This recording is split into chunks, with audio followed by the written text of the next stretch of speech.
You probably have a watch. Without it, you would be lost in a world that demands people be on time. Some watches are more accurate than others. How accurate is yours? How long before it loses 1 second?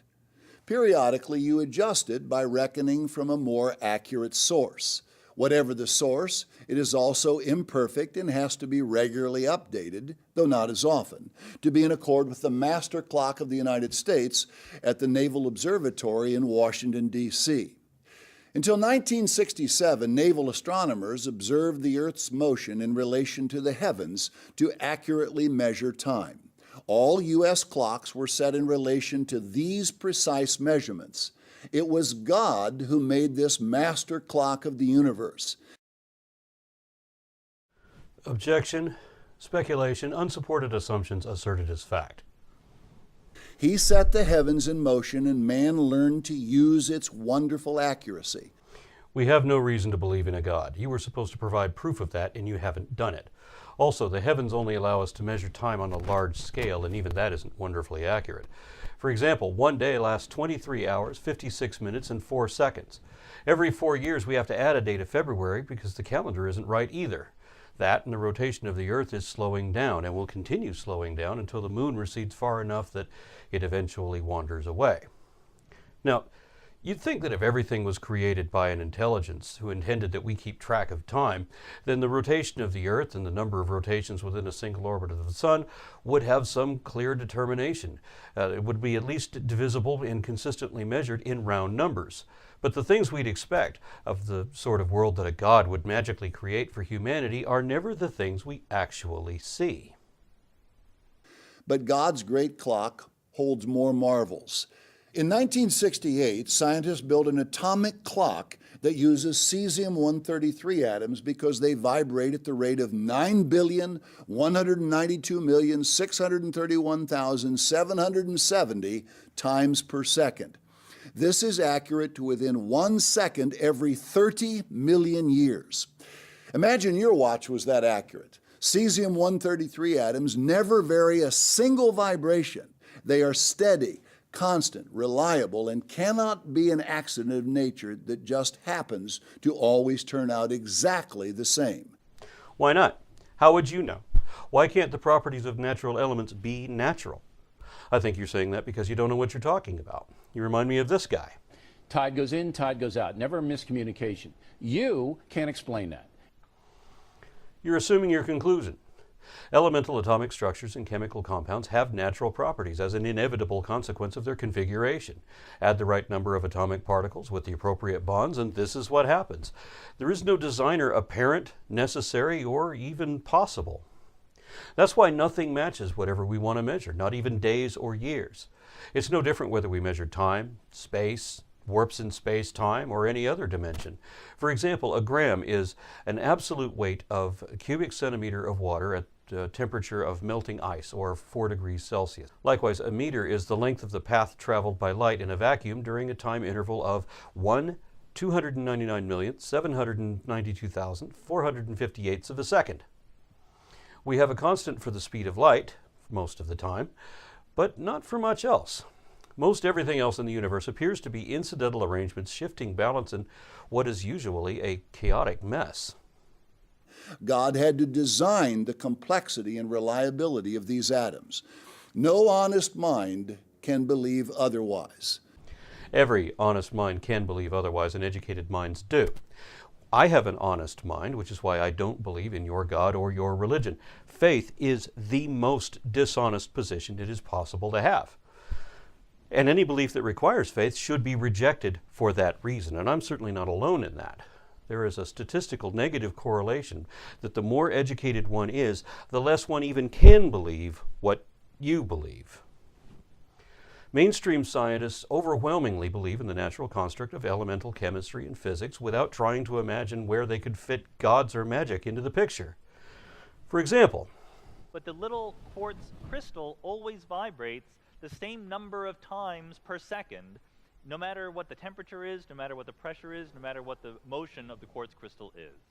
So that's how we measure time passing, by comparing one repetitive thing to another repetitive thing. That's Sean Carroll, a professional cosmologist specializing in general relativity. He's also an outspoken atheist who honestly believes that there's no reason to believe that any god ever monkeyed with the physics, and he should know, as he is a professor of physics with a doctorate in astrophysics. Doubters consider this. Scientists at the National Institute of Standards and Technology in Colorado have built an optical clock even more accurate by measuring time with light. Time is now measured in what are called femtoseconds, or a million billionth of a second. These clocks use mercury ions at their heart to count the number of times they vibrate in a second. Optical frequencies consistently oscillate at 1 million billion, or 1 quadrillion times per second. By using lasers and cooled down mercury ions, scientists have harnessed God's precision to better measure time. Optical clocks only slip by 1 second every 30 billion years. This is 1,000 times more accurate than atomic clocks. As with the movement of the heavens, men have learned to capture the reliability of cesium-133 atoms and the movement of cooled mercury ions to count time with oscillations per second that never vary. Could such perfect order really be the result of an accident? I have to guess that by accident, you mean any event that was unintended, in which case, absolutely yes. Such perfect order could only come from the calculable conditions of natural phenomena. There is no mechanism by which any being could direct such things, and there's no indication that any such being could even exist outside of human imagination. With great time and effort, the world's finest watchmakers can at best devise relatively imprecise clocks. Can any fair-minded person believe the 3 highly precise clocks, the heavens, atomic, and optical clocks, came by chance? That is the only option.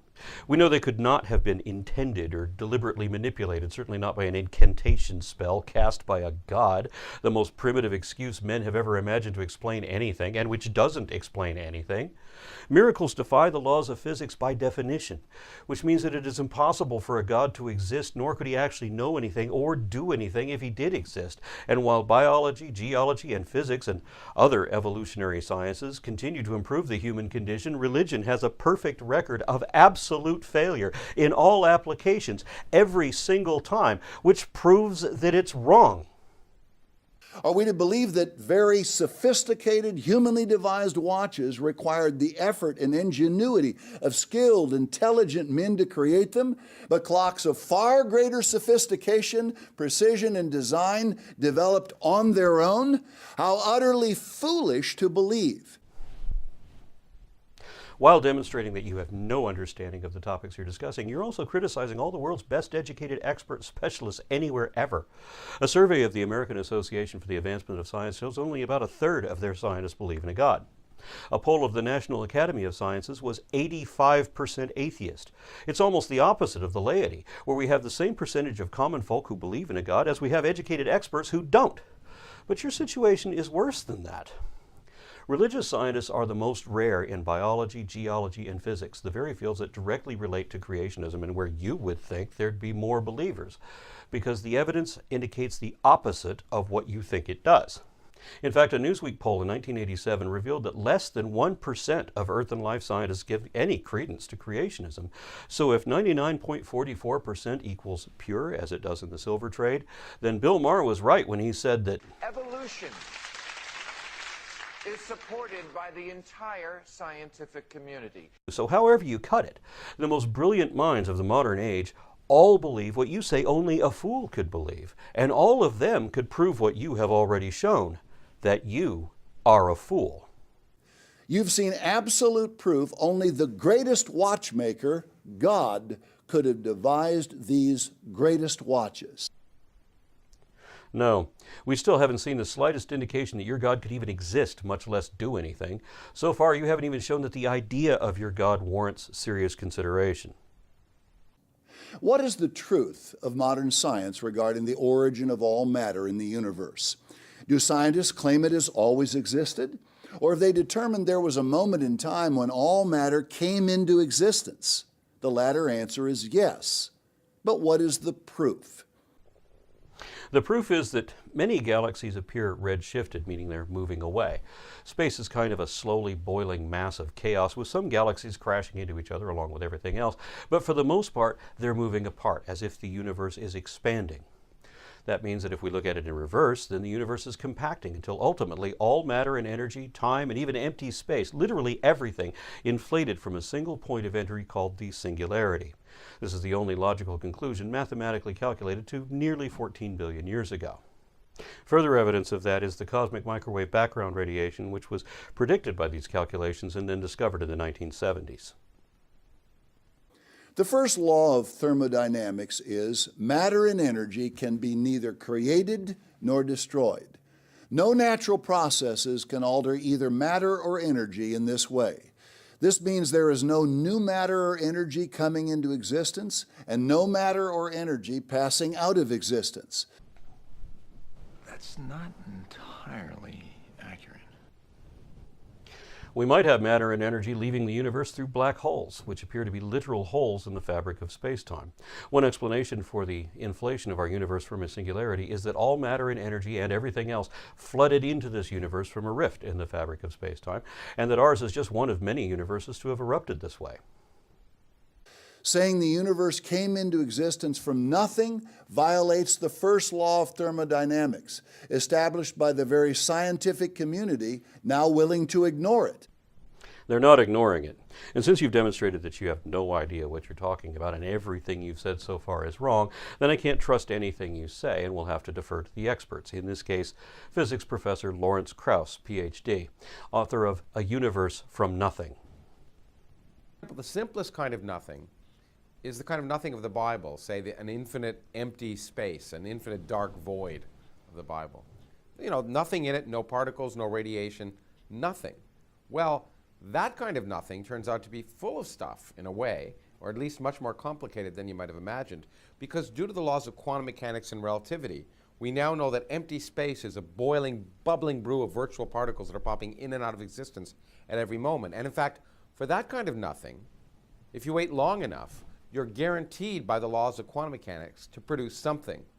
So the difference between empty space with stuff in it and empty space with nothing in it is not that great anymore. In fact, they're different versions of the same thing.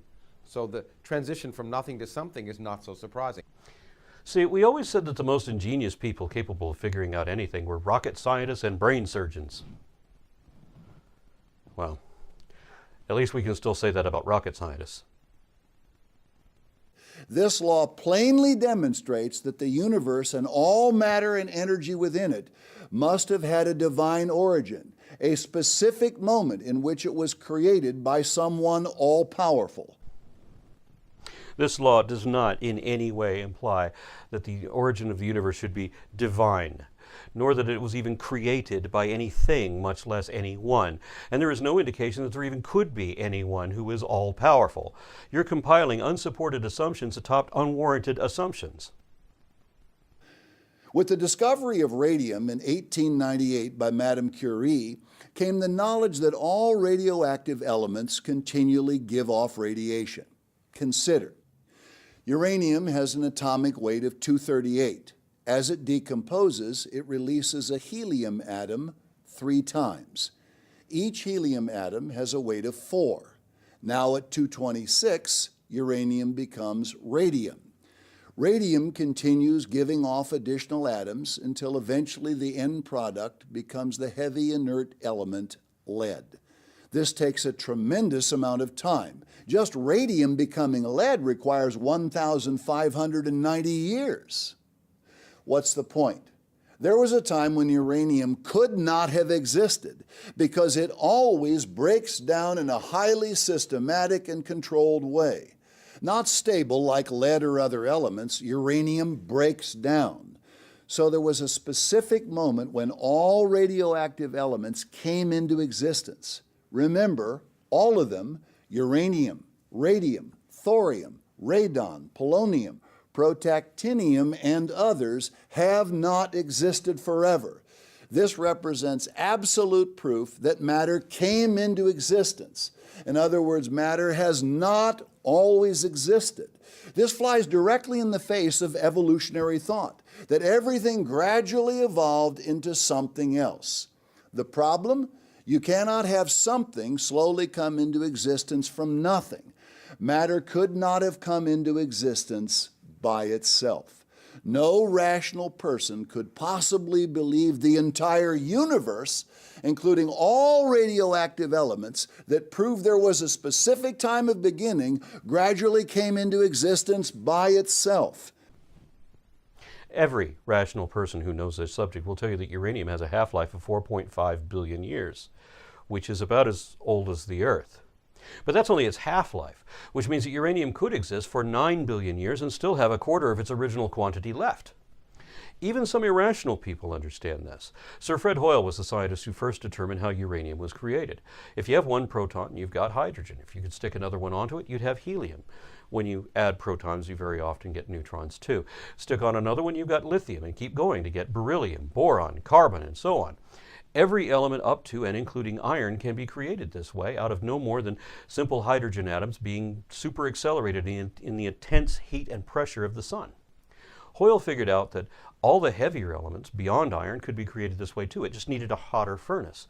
So according to the World Nuclear Association, the Earth's uranium was produced in one or more supernovae over 6 billion years ago. This is what rational people believe. Irrational people believe in things like gods and magic. Try to build something, anything from nothing. Even with your creative power engaged in the effort, you would never be able. You cannot, in 100 lifetimes of trying, produce a single thing from nothing. Can any doubter believe everything in the entirety of the universe, in all its exquisite detail, came into existence completely by itself? Be honest. Again, accept facts. This is proof that the natural physical realm demands the existence of a great creator. I am always honest, and I have no choice but to accept the facts. But what facts should I accept? We know about quantum fluctuation, we know about cosmic inflation, and about how supermassive gravity affects space-time. We also know that the natural physical realm does not demand any kind of magical creator, because, as my friend Victor Stenger said, we have perfectly workable scenarios for how the universe could have come about naturally, from nothing, along with the laws of physics and so on. So why don't you be honest and accept the facts? The second law of thermodynamics is best summarized by saying everything moves toward disorder, a condition known as entropy. This bears some explanation. Remember, evolutionists teach that everything is constantly evolving into a higher and more complex order. They believe things continue to get better and better instead of worse and worse. You got a point there. Just look at your own promo ad. In a violent age full of war, famine, pollution, disease, disasters, and economic uncertainty, and ever-worsening bad news. You're trying to scare people into desperate beliefs. You long for the good old days when only white, heterosexual, Protestant Christian men had rights, and you don't want to acknowledge all the advances in technology, medicine, agriculture, and humanity. You'd rather pretend that everything's getting worse and worse. But if you look at the actual numbers, you've got everything backwards. You'll see that the crime rate, and particularly acts of violent crime, are actually going down. Things that were commonly accepted a generation ago are now considered atrocities because we're maturing. The only thing that's actually getting worse and worse is the environment, which you won't admit is an issue even to be addressed. These are some of the reasons why the world is moving away from religious beliefs. Another is the correlation between deep religiosity and criminality, excessive hatred, violence, corporal punishment, capital punishment, torture, and the abuse and molestation of dependents, children, and animals. Once upon a time, religious people were automatically revered as upstanding morality, but not anymore. Religion is mostly associated with irrational ignorance, intolerance, and bigotry now. If water on a stove is at 150 degrees Fahrenheit and the burner is turned off, the temperature drops instead of rises. It moves toward colder, not hotter. Balls on hills always roll down, not up. Energy to perform any task changes from usable to unusable during the task. It will always go from a higher energy level to a lower one. where less and less energy is available. Applied to the universe, the second law of thermodynamics reveals that the universe is winding down, moving toward disorder, entropy, not winding up or moving toward more perfect order and structure. In short, the entire universe is slowing down. Even evolutionists admit that the theory of evolution and this law are completely incompatible. Notice, regarding the second law of thermodynamics, universally accepted scientific law, which states that all things left to themselves will tend to run down, or the law of entropy, it is observed it would hardly be possible to conceive of two more completely opposite principles than this principle of entropy increase and the principle of evolution. Each is precisely the converse of the other. As Aldous Huxley defined it, evolution involves a continual increase of order, of organization, of size, of complexity. It seems axiomatic that both cannot possibly be true.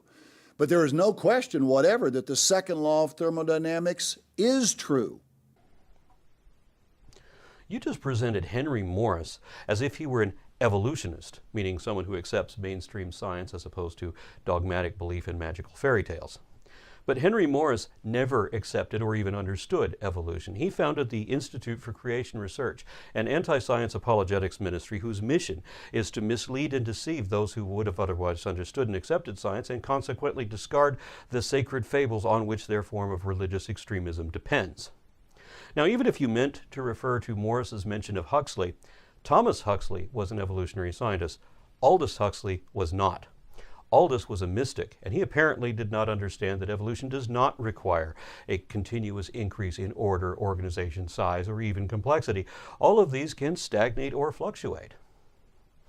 Just to clarify, no evolutionist ever, not even one, ever agreed that the second law of thermodynamics posed any kind of problem for evolution because, and you forgot to mention this, that law only applies to a closed system. But that doesn't matter here because the Earth is not a closed system. Evolution, like all aspects of biology, derives its energy from the sun. So the reason that McDonald's became an increasingly complex and highly prolific international company is the same reason that evolution works also. Like a top or a yo-yo, the universe must have been wound up. Since it is constantly winding down, the second law of thermodynamics begs a great question. Who wound it up? The only plausible answer, God. You think God is a plausible answer? Plausible. A God.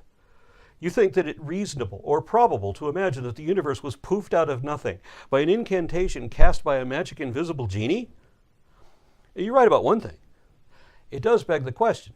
Question begging is a logical fallacy of circular reasoning in which you include the conclusion to be proven in the premise of the question. In this case, who wound it up assumes that someone must have done it as opposed to something, and it assumes that it was wound up. Cosmology doesn't imply either of these things. We have established that creation demands a creator. Now some amazing scientific proofs of creation. Evolution is shot full of inconsistencies. You know, there is a difference between evidence for creation and evidence against evolution. You don't have either one. I just want to point out that even if you could disprove evolution, that wouldn't be evidence for creation. You also need evidence for creation, and for that, you would need facts that positively indicate that conclusion. You haven't listed any ever in this whole series. Evolutionists have seized on many theories within the overall theory in an attempt to explain the origins of plants, animals, the heavens, and the earth. Over and over, these theorists try to explain how life evolved from inanimate material into more complex life forms until reaching the pinnacle, human beings. Yet, as one geologist wrote, it must be significant that nearly all the evolutionary stories I learned as a student have been debunked. I've been arguing with creationists regularly for decades, so I know how they use out-of-context quote mining. We'll get into more of that later in this series. The quote you're talking about now was first cited by Duane Gish from the Institute of Creation Research. I tried to find the complete original comment and finally found it referenced by Kenneth Saladin, who debated Gish. Saladin said, I couldn't find Ager's paper in the library anywhere, and librarians of 2 campuses told me that no such journal had ever existed as Gish cited. So finally I wrote to Ager, and I have his letter with me tonight if you'd like to see it. Ager says, first of all, Gish got the name of the journal and the year of the publication wrong, but then he did enclose the paper Gish meant to cite. Now, the complete sentence Dr. Gish alludes to reads, "It must be significant that nearly all the evolutionary stories I learned as a student, from Truman's Austria-Graphia to Carruthers' Zaffrentis Delannoy, have been debunked. This makes it sound like evolution wholesale has been debunked." Ager was only talking about the evolution of Ostrea, which is oyster-like bivalve mollusks, from Graphia, another bivalve, and saying that the previous interpretations of the relationship had been mistaken. So no, your source misrepresented Ager. He did not imply that any significant concept in evolution had ever been debunked, and this quote was mined out of context and stripped of some of its original content to create a deliberately deceptive illusion. In other words, it's a lie. There are no theories within a theory either, but I'll explain to you what a theory is and how that works in a later video. For now, I'll just point out that humans are not the pinnacle of evolution, and even Darwin knew that 150 years ago. The biggest reason so many theories within the overall theory of evolution collapse is because they contain terrible logic requiring great leaps in faith to believe. When I first heard you say this, I thought, he can't even show one theory of evolution that ever collapsed, nor can he show me any that have terrible logic. And how would he know if he did, since his own logic is so bad? More importantly, I knew you wouldn't be able to provide even one example of a debunked evolutionary theory, and I was right. You didn't, because you can't. Here is one example of a debunked theory. Many evolutionists have tried to argue that humans are 99% similar chemically to apes, and blood precipitation tests do indicate that the chimpanzee is people's closest relative. Yet regarding this, we must observe the following. Milk chemistry indicates that the donkey is man's closest relative. Cholesterol level tests indicate that the garter snake is man's closest relative. Tear enzyme chemistry indicates that the chicken is man's closest relative. On the basis of another type of blood chemistry test, the butter bean is man's closest relative. More people should weep for evolutionists. Don't patronize me. You're the one who's pathetic. What you just said was the most inane argument I've ever heard from any creationist, and that's saying something. I'm stunned by the unprecedented stupidity of the various comparisons you made just now. I don't trust anything Henry Moore has ever said, and if he got everything wrong here, that would be consistent with everything I've ever read from him, but I'm not going to look up these other items because they don't matter. I'm only going to focus on the important one. Our similarity to chimpanzees was not determined by any blood precipitation test. We're not talking about impurities in the blood, we're talking about DNA. And I suspect that you already knew that, and that you paraphrased this so that you would conceal what we're really talking about. Our relationship to other apes was confirmed genetically using the same technology as a paternity test to prove who your daddy really is, and that's exactly what it did. This happened multiple ways, and this is important. First, we can use genetic markers, specific mutations that have appeared in and are unique to particular ethnic regions. And through genetic sequence analysis, scientists with the Genographic Project have mapped genetic patterns of human ancestral migration. Then there's mitochondria, which is actually a disabled infectious bacteria trapped within our own cells, and which our cells depend on to exist. How's that for intelligent design? Mitochondria has its own DNA, separate from ours, and that has a fairly regular mutation rate, which can be used to estimate ages. It is also exclusively inherited from the mother. So this, in concert with genomic sequence analysis, will only trace your maternal lineage and can provide a reasonable estimate of time, such that we know that your great-great-great, etc. grandmother was also mine, and she lived in Africa 100,000 to 200,000 years ago, part of a larger population. There's actually a string of mitochondrial Eves. Endogenous retroviruses, or ERVs, account for about 8% of the human genome, and they too can be treated as genetic markers and precisely matched to distantly related groups, showing where certain infections were inherited by a common ancestor at some point in the past. Some of these are common to all humans, and they match ERVs of the same type and location in the genome of apes and monkeys, proving a familial relationship with them as well. Finally, there's the most important one. We can trace the course of our evolution using protein functional redundancy. The more correlated sequences of ubiquitous genes in different organisms, the closer they're related. It's no coincidence that our genome is so similar to the other apes. It is the string of chemical instructions of how we develop. That's why it is so significant that we share almost all of our DNA with chimps, and that 96% of that is long strings of hundreds of codons at a time that match precisely. That really is demonstrable, verifiable, absolute proof that we evolved from apes.